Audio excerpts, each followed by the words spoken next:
कि ये सरकार गड़बड़ी से आई हुई है। का जो शपथ समारोह है उसको बहिष्कार करने का फैसला किया। अगले 3 दिन वो मैं बिजली मुफ्त करता हूं, बीजेपी वाले कहते हैं बिजली मुफ्त नहीं होनी चाहिए। मैं इधर मोदी ध्यान नहीं देते। महाराष्ट्र में जो विधानसभा के जो चुनाव हुए, चुनाव के बाद महाराष्ट्र में जो स्थिति बनी हुई है कि जनता को नहीं लग रहा कि सरकार हमारे वोटों से आई है, और इससे लोग जनभावना जो है, जो मार्कंडवाड़ी में जो शुरू हुई, वो पूरे महाराष्ट्र की भावना है।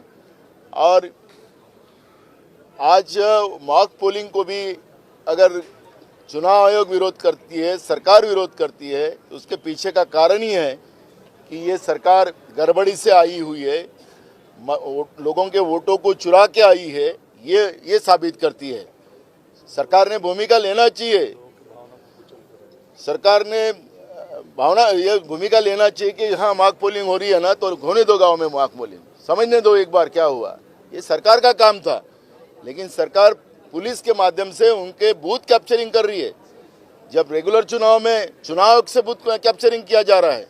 और इसलिए आज हमने विधानसभा की वो जो रहती है एमएलए, नए एमएलए की, वो नहीं लेने का हम लोगों ने निर्णय किया है।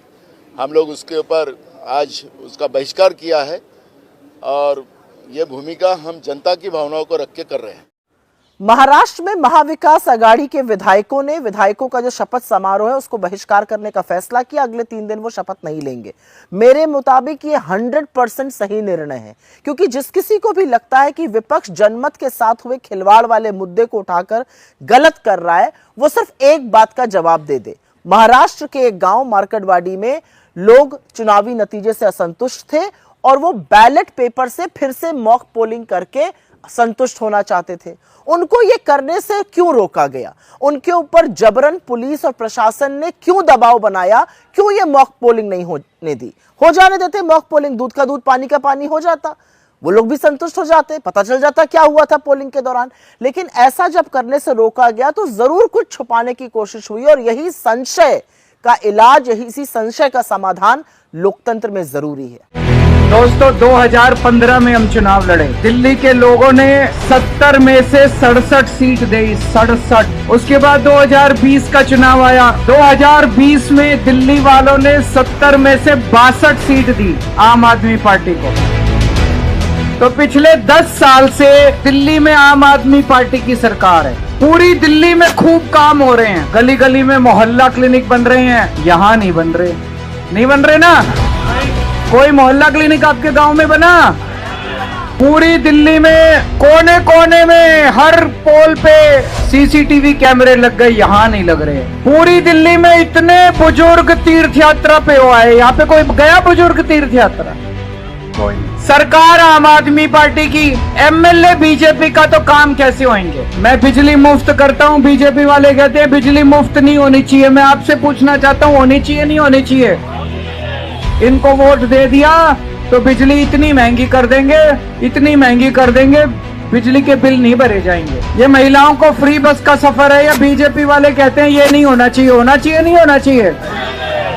तो देखो भाई, इस बार गलती मत कर देना। 10 साल हो गए, 10 साल से विश्वास नगर में कोई काम नहीं हुआ। इस बार दीपक सिंगला को वोट देना, झाड़ू पे वोट देना। इस बार सारी दिल्ली कह रही है सरकार तो आम आदमी पार्टी की बनेगी, 2-4 सीट ऊपर नीचे चाहिए हो जाए।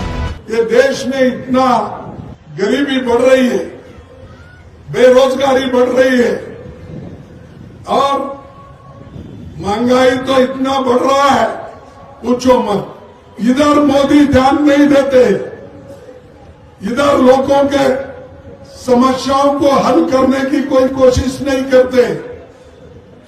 इसीलिए आपको इसलिए भी लड़ना होगा, जैसा कि हम ईवीएम के खिलाफ तो लड़ेंगे, जनगणना, जातीय जनगणना के खिलाफ जो हो रहा है आंदोलन उनका, हम उसको भी मुकाबला करेंगे। और जातीय जनगणना, संविधान बचाने का, लोकतंत्र बचाने का सभी काम हम करेंगे।